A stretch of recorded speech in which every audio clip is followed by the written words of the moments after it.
Protein synthesis is the biological process that allows individual cells to build specific proteins. DNA and RNA are both involved in this process, which starts in the cell's nucleus. Specific enzymes unwind the required parts of DNA by separating nitrogenous bases by the RNA polymerase. DNA has the base pairings of adenine that bonds with thymine and guanine that bonds with cytosine. RNA has the uracil instead of thymine. The unwinding of DNA makes it obtainable by an mRNA, which stands for messenger RNA. Copies can be manufactured. The part of DNA being copied is the gene. It's how the gene is expressed, hence the name gene expression. Each mRNA only copies information for that specific protein and only copies the template of one strand of DNA, making them smaller than the DNA molecule.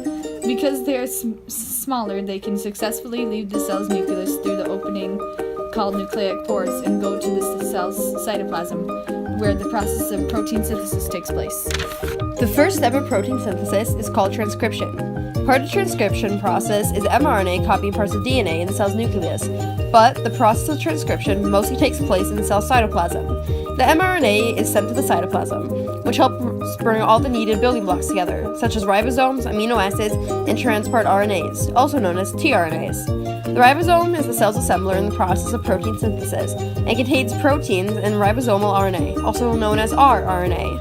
It's organized into two subunits, but the mRNA initially binds to only one subunit. The mRNA is a sequence of nucleotides, but it codes for amino acids. For this to work, the nucleotides are read 3 at a time, these triplets being called codons.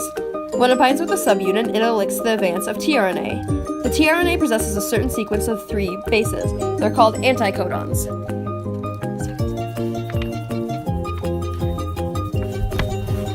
The second step of protein synthesis is translation. It's when the first tRNA binds with the ribosome and the second tRNA that is different from the first one binds with the ribosome as well. The two amino acids are brought together with the help of the ribosome through ATP. The anticodons bond with the codons. If a codon sequence was GAT, then the anticodon would pair with it would have to have the sequence CUA.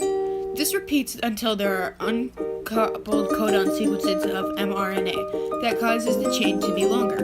The sequence will stop when the stop codon UGA is reached and it forms a polypeptide chain. The chain comes together to form a three-dimensional shape made of polypeptides. There are 4 levels. The first level is the sequence of amino acids. It's the primary structure. The secondary level structure is the area of the folding and coiling within the protein.